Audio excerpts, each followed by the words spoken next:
Et bonjour à tous amis potagistes, il est 7h30 du matin et il fait plutôt froid. Comme vous le savez, j'ai créé cette chaîne pour partager mon expérience sur cette recherche d'autonomie, de vivre mieux avec moins. Je vais d'abord vous donner quelques exemples de ce que vous pouvez faire maintenant, fin septembre, début octobre. Et ensuite, je vous donnerai quelques exemples de ce que je vais faire aujourd'hui.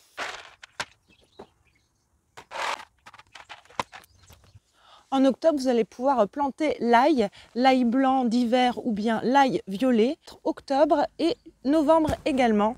Donc vous pouvez vous y mettre maintenant et vous avez 2 mois complets devant vous pour pouvoir planter votre ail. Également être le moment de planter nos choux paumés, nos choux frisés. Si vous n'avez pas fait de semis, il est encore temps de vous en procurer dans des établissements spécialisés. C'est le dernier moment pour planter la rhubarbe et le fraisier en pleine terre. Quelques exemples avec des semis et du godet. Beaucoup de soleil. Enfin, il fait froid, mais le soleil brûle les yeux. On va faire quelques godets qu'on va mettre à la serre. Le matériel pour vos semis, c'est toujours pareil. Je vous conseille une petite boîte pour mettre votre terre pour pas avoir trop de pertes. Et puis ça vous permet d'enlever les gros morceaux. Là, oui, il n'y a pas de morceaux. C'est parfait. Elle est belle, ma terre, elle est belle. Ouh. Hop. Donc c'est toujours pareil. Vous remplissez bien votre godet. Vous tassez. Hop. Je suis vraiment couverte. Hop. Alors, je vais vous montrer en salade la rouge grenobloise. Donc, comme vous pouvez le voir, comme sur tous les sachets, vous allez avoir la période sur laquelle vous pouvez semer et également la période sur laquelle vous allez récolter. Nous sommes en septembre et donc nous allons récolter les 2 mois à suivre, octobre et novembre. Et encore sur les salades de la sucrine, ultra résistante et en plus on l'appelle sucrine, c'est pas pour rien, elle est grasse, elle est vraiment généreuse et elle a ce petit goût sucré qu'on apprécie beaucoup. D'ailleurs je vous recommande de la faire si vous avez de belles feuilles sur la sucrine, juste avec un petit peu de beurre à la poêle, vous allez voir, c'est la mâche Palace qui nous permet une récolte toute l'année. J'avais pas eu de chance cet été avec la mâche qui était montée directement en graines. J'espère qu'avec celle-ci on va avoir de belles récoltes. C'est le moment aussi de planter le persil. Le persil, si vous le plantez maintenant, il ne va pas monter en graines. Et je vous propose également 3 variétés de radis. Le radis de 18 jours, le radis rond écarlate. Et un autre de 18 jours dit Velox. J'ai ramené un peu de terre pour faire un lit pour nos petites cultures. Tac, tac, tac, tac, tac, tac, tac. Vous voyez la boîte, c'est vraiment pratique. Alors, on va lui faire un petit nid douillet. Douillet, douillet, douillet. Un petit coup d'eau. Pour un trône en faux.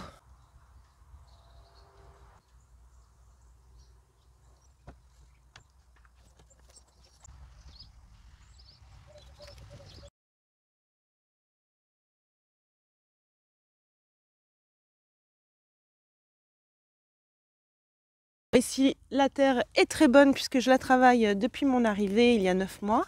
J'ai quelques salades, vous voyez, qui sont en train de grossir et paumées. Celle-ci, celle-là, j'ai l'impression qu'elle monte en graines. Elle est en train de partir en hauteur au lieu de s'étendre. Je me suis battue avec le liseron et il y en a encore. C'est vraiment une saloperie. On va faire des petits radis ronds et rouges. Écarlate même, attention. On a un lever de soleil là absolument magnifique. Hop, des grosses graines. Elles sont belles, elles sont toutes roses les graines.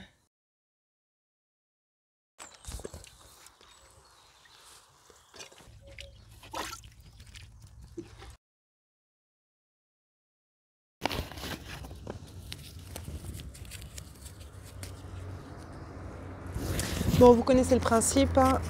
Vous remplissez vos godets, vous les tassez. Oh là. Pour un trône en faux. Surtout quand les graines sont noires comme ça, on a tendance à pas voir ce qu'on met.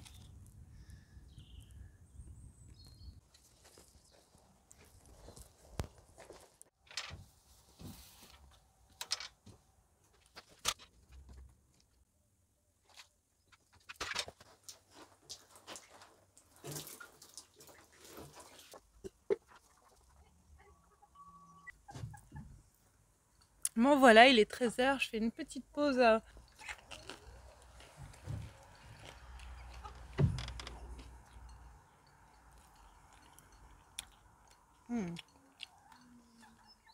Je déguste mes maths, accompagné juste d'un peu de fleur de sel.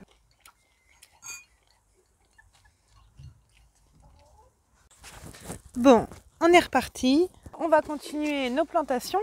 Ici, je ne sais pas si vous vous souvenez, il y avait nos courges qui ont bien donné. Elles étaient vraiment fabuleuses. Principalement, je les ai mangées juste cuites avec un filet d'huile d'olive et des épices dans le four. Délicieux. Il y en a qui ne vont pas me croire, mais quand tu passes au végétal, à manger des légumes, à manger les produits de ton jardin, tu redécouvres vraiment ce qu'est la nourriture.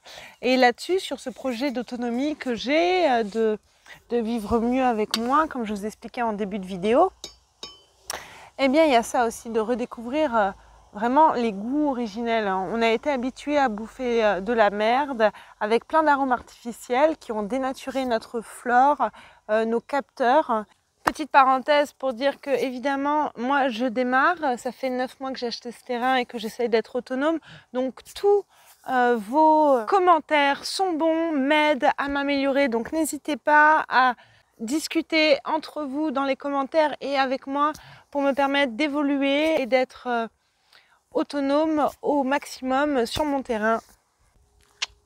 Merci. Nous allons donc planter notre mâche là-dedans. Donc la mâche verte de Cambrai, comme vous pouvez le voir, septembre-octobre, on est pile dedans, c'est le moment de la planter. On va récolter à partir de décembre et cela jusqu'à mars. Donc, pardon les poulettes. Alors là, j'ai une terre ultra riche. L'hiver dernier, je l'avais couverte avec du fumier de cheval à l'étouffer, avec également du copeau de bois, du BRF. On a eu nos courges dessus cet été, donc vraiment très belle récolte.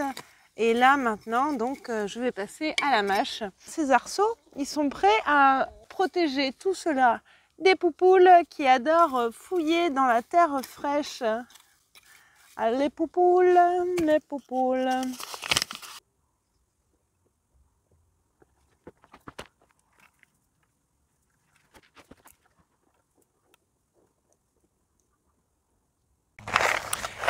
Aquadulce et pois de Minin. Alors, on va être sur des cultures qu'on va seulement récolter à partir de l'été prochain, mais c'est pas grave, ça va nous permettre d'avoir un peu d'avance sur l'année prochaine. On va pouvoir récolter dès avril. On va faire un petit mélange et on va mettre ça tout le long de la grille. Je vais faire mon mélange dans la boîte.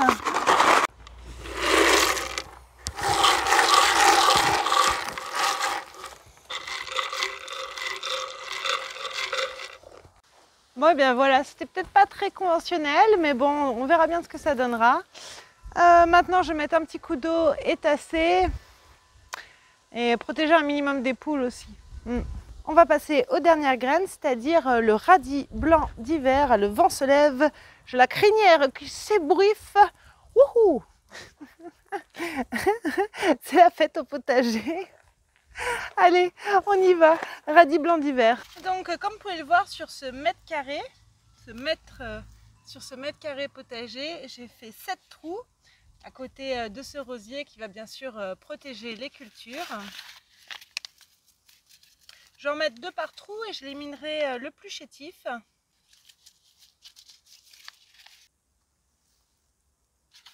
Toujours, on va mettre ce filet anti-oiseau, qui est plutôt anti-poule qu'anti-oiseau. Le temps tourne, on finit par notre persil. Voilà, donc on arrive à la fin de cette vidéo les amis. Je plante un peu de persil pour en avoir tout l'hiver. Plantez-les maintenant pendant qu'il fait frais, puisqu'il ne va pas monter en graines comme je vous l'expliquais au début de la vidéo. Vous pouvez voir mon persil d'été. Et donc ici, je vais faire un peu de persil d'hiver et je vais aussi en rajouter au milieu. Ici, entre mon persil d'été. Et voilà, c'est aussi simple que ça les amis. Donc n'hésitez pas, je sais que l'année n'a pas été facile, en tout cas pour moi, elle a été compliquée. Faut pas perdre espoir, faut rester motivé, donc allez-y, allez dans vos jardins, sortez vos sacs de graines et je vous souhaite bon courage et plein de bonnes choses pour l'automne. À très bientôt pour une nouvelle vidéo. Merci à tous, merci pour ceux qui me soutiennent, merci pour tous vos messages. Ça me fait chaud au cœur et ça me motive à faire d'autres vidéos. Donc sans vous, tout ça n'aurait pas de sens. Merci encore et à bientôt.